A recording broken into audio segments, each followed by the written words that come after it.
नमस्ते, प्रणाम, आदाब, सत श्री अकाल, गोड़ छुए गोड़ लागत नहीं। आप सबके भोजपुरी ब्लॉक में स्वागत बाटे।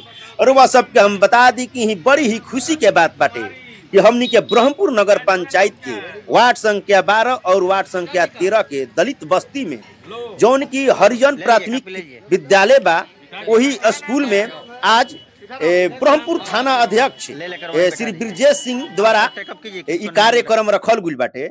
और वह सबके बता दी कि ई कार्यक्रम के नाम बिहार पुलिस सप्ताह कार्यक्रम बाटे, जौन की एक एक हफ्ता तक अलग अलग दिन अलग अलग कार्यक्रम रखल गुल बाटे।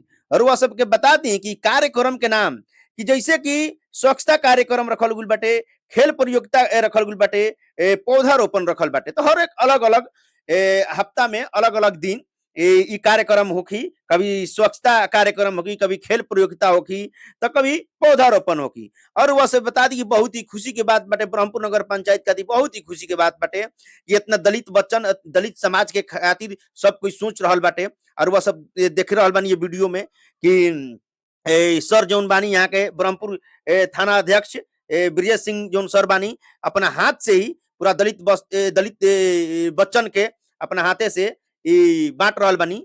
और वो सबसे बता दी कि ये कार्यक्रम आज ब्रह्मपुर थाना अध्यक्ष के द्वारा गरीब बच्चन के कापी किताब कलम कटर पेंसिल हर चीज बांटल गुल है। और वह सब वीडियो में अंत तक देखी और वह सबके बहुत ही खुशी के बात बाटे। बता दी कि बहुत बढ़िया लगा ताटे हमरा, ऐसे सोचनिए कि अपना भोजपुरी ब्लॉग के माध्यम से और वह सबके बहुत नेक काम जोन बाटे और वह सबके दिखा दी। ब्रह्मपुर नगर पंचायत के बड़ी सौभाग्य के बात बाटे कि हमनी के थाना अध्यक्ष श्री ब्रजेश सिंह जैसन अध्यक्ष यहाँ पर आयल बानी। बहुत ही सर के बहुत बहुत धन्यवाद। इतना दलित बस्ती में जा करके अपना हाथ से दलित बच्चन के रबड़ कटर कटमिंसी कापी बाटल बहुत ही बढ़िया लागल हमरा।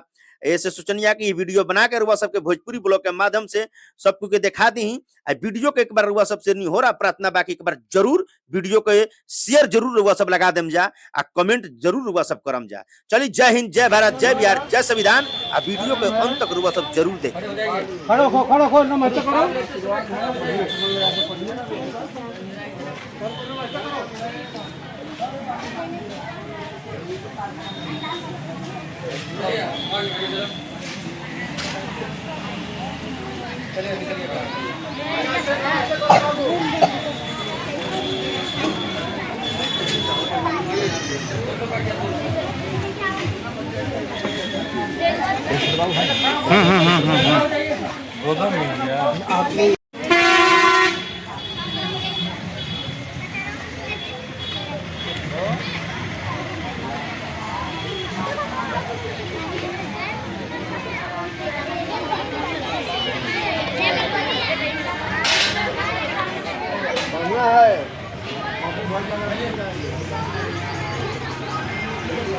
ले लिए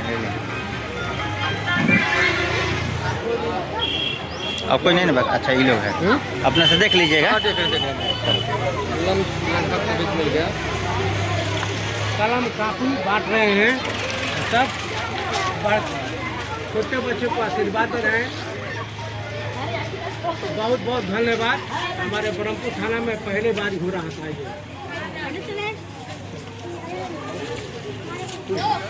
क्या नाम है ये स्कूल का?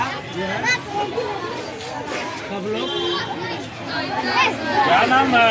ये हमारे लड़के हैं, सब वीडियो बना रहा है, वीडियो लड़का।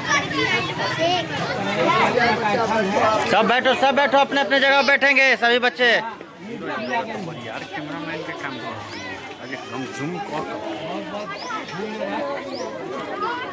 हमारे बिहार सरकार को बहुत मैं बधाई देता हूँ।